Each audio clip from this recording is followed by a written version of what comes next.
Transport operator SMRT will be fined 3 million Singapore dollars for a major east-west line disruption in September last year.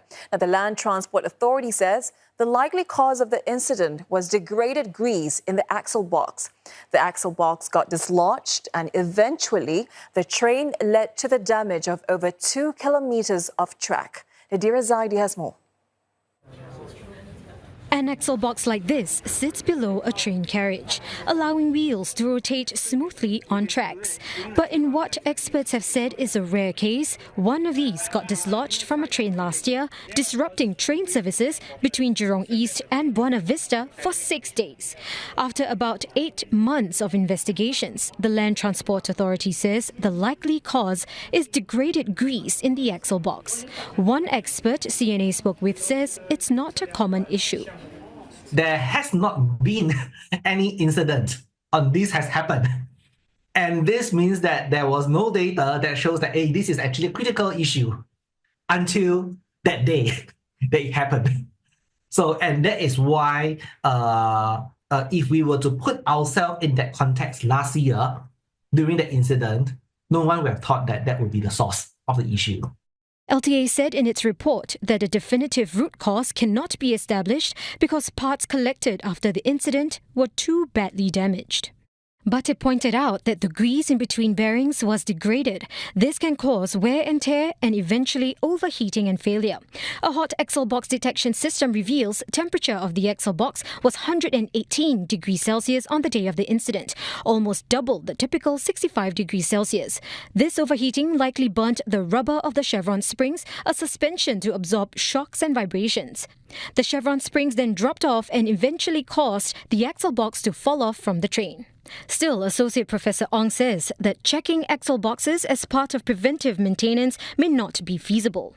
If we were to do every single axle box, we have to also take into account on the time, the cost, and the number of workers that would need to be spent physically to do all these maintenance actions. And because we will have to have our workers, our railway workers, who are already very tight on maintaining every part of the railway systems. The train in the incident was one of SMRT's 66 first-generation KHI fleet from the late 1980s. It was due for an overhaul that was delayed by more than a year by the COVID-19 pandemic.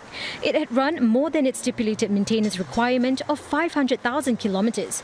LTA says that if the train had been overhauled in a more timely manner, axle box conditions would have been checked and any degraded grease replaced earlier.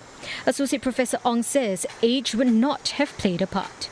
It's really the condition of the train subject to the current maintenance standards, meaning that is the condition of the train, the physical condition, mechanical condition, the functional conditions, does it comply with standards, international standards? In a Facebook post, SMRT says the COVID-19 pandemic caused delays in the delivery of new trains and spare parts for the overhaul of trains. It added that it has to manage the life cycle needs of aging assets while maintaining daily service delivery for commuters. During the 6-day incident, SMRT spent 10 million Singapore dollars on repairs and bridging services. LTA says these were considered when it posed the $3 million fine. Looking ahead, LTA is speeding up delivery of new trains that were delayed by COVID. With the authority support, SMRT says it is able to decommission all older KHI trains by end September this year. Now, after the incident, SMRT proactively pulled out all KHI trains that had travelled over 500,000 kilometres since their last major checkup. Now, these trains were then overhauled, focusing on their axle boxes before returning to service. Working with the LTA, SMRT now uses data analytics to spot unusually warm axle boxes sooner. Now, this lets it fix potential issues before they become problems. It will also put in place more monitoring capabilities to allow for what it calls targeted and proactive maintenance. A work group comprising LTA, SMRT and the National Transport Workers Union is also reviewing how to make trains safer and more reliable. It will focus on how parts are managed, systems upgraded, and maintenance done. So far, the work group has talked to metro operators in Guangzhou and Taipei to learn from them. Now, for more, I'm joined by Associate Professor Raymond Ong. He is Deputy Head of Research and Enterprise in the Department of Civil and Environmental Engineering at the NUS College of Design and Engineering. Professor Ong, welcome to the program. Thank you. So, LTA pointing to degraded grease, which could have caused overheating as a likely cause. We heard you saying that this is not a common issue. So help us understand, what is degraded grease, and should LTA be paying closer attention to this in future inspections? I think this is a good question because grease itself is basically a polymer material, which is basically lubricants that ensure that the bearings and the axle can actually smoothly operate when the axle and the wheel itself is rotating. And as the grease age, meaning age not just by time, but by mechanical use, the properties of being a lubricant will degrade, meaning that it will lose that lubricant ability, and usually, depending on the chemical formulation, it may actually harden. Now, things get problematic when it hardens because remember that the ball bearing is supposed to be rotating along with the axle and the wheel accordingly. And this means that there will be friction resulting in wear and tear of the ball bearings. And eventually, there will be temperature rise. And the temperature rise, if it's uncontrolled or nothing is done, then it will spread out, and then the high temperature will actually result in, perhaps in this particular case, we see that there could be other parts that actually fails. But this has never happened before. So what does this mean for future inspections? Well, on hindsight, we know the cause of the incident from the TSIB report. But at the point in time, it has never happened before. So actually, the only possible way then is actually the axle box to be replaced or to be overhauled. And that was actually being planned for and done at that point in time. And they were actually in the midst of replacing the axle box in the process. And the incident, unfortunately, happened. In hindsight, how critical was that delay to what ultimately happened? Well, on hindsight, we do know that this grease could be one of the issues that result in the incident. And definitely, aging and the use would have been a problem. So the question is, we have been actually known to use it up to 500,000 kilometers.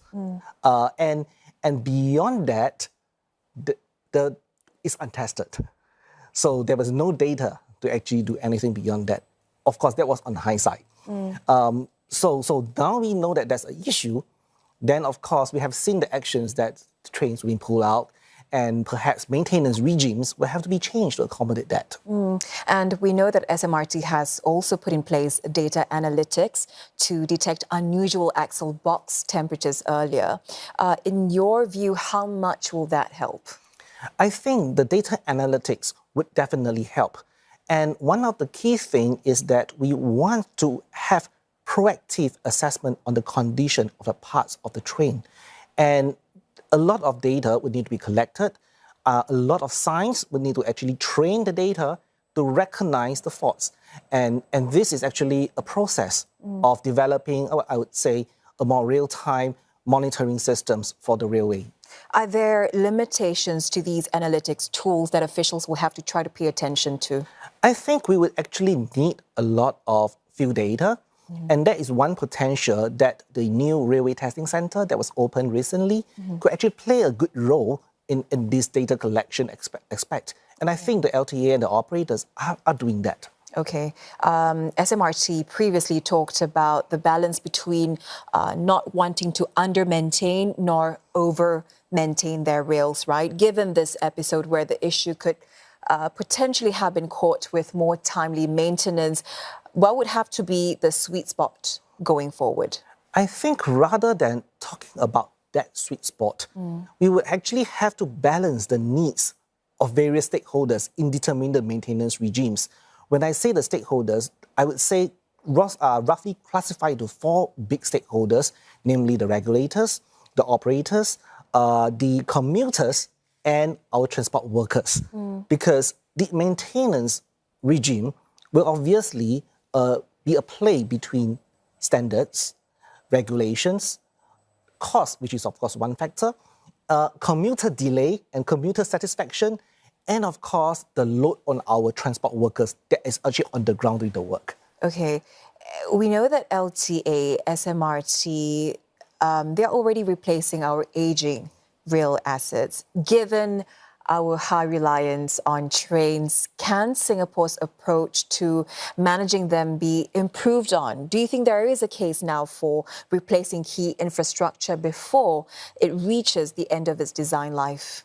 I think we have to be very careful about this because this is talking about replacing capital assets, the cost involved on that. But rather than that, I will actually take a step back and look at public transport management as a whole, meaning that we do know that we are facing with such issues, but at the same time, we have a support infrastructure, for example, our new MRT lines, providing the resilience and for the system, and not to forget our bus network, which we have seen in the disruption that happened last year, how they actually came up and actually done their part for the system. Earlier, Professor Ong, you were talking about the cooperation of the 4 very big stakeholders, but how can we also improve on real-time monitoring or operational SOPs to better react to such disruptions in the future? I think this incident served as a very important learning point for us, which we derive what can be done, what should be done, and we know that we may not be able to capture everything. And if, let's say, the event happened, unfortunate event happened, there has to be a robust recovery plan. And this aspect, I think, in the TSIB report has been very comprehensively explored and explained in this. And do you think there was anything that was lacking? I think that serves as a starting point rather than lacking because it's a starting point for more conversation between the 4 biggest stakeholders that's in play in the entire public transport industry. Okay, LTA has since strengthened oversight and involvement in maintenance schedule changes. What kind of impact can we expect this to have? I think in this aspect on that, we would see that there will be a greater interplay between the agency and the operator into having a better understanding on what has to be done, a compromise perhaps on the maintenance regimes and the user expectations that has to be balanced. And I think that will maybe set a new path forwards in the maintenance of the railway assets and the renewal of assets. All right, Professor Ong, I appreciate your insights tonight. Thank you so much for speaking with us. Associate Professor Raymond Ong there from NUS.